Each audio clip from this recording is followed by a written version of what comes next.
மறைக்க வேண்டிய ஒழிக்க வேண்டிய தேவை உங்களுக்கு இருக்கு. அதே மாதிரி தான்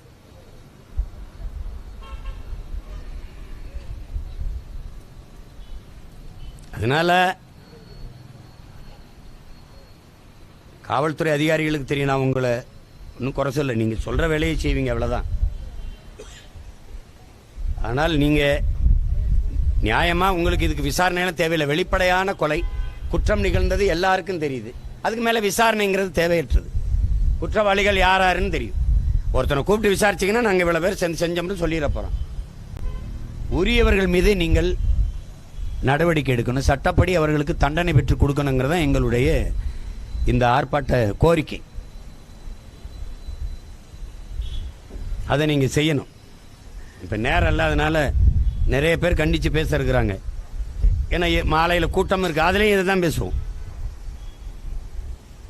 அதனால நியாயமா நீங்க காவல்துறை அதிகாரிகள் மீது நான் நம்பிக்கையும் மதிப்பும் வச்சிருக்கேன். நீங்க செய்வீங்கன்னு நம்புறேன். நீங்க இந்த எம்எல்ஏ, இந்த அமைச்சர் மனோ தங்கராஜ் பேசுறதெல்லாம் கேட்காது.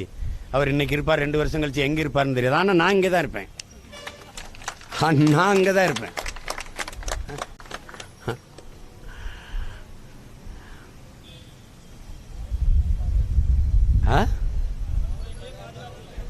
அவருக்கே பாதுகாப்பு இல்லையா? நம்ம தான் பாதுகாப்பு.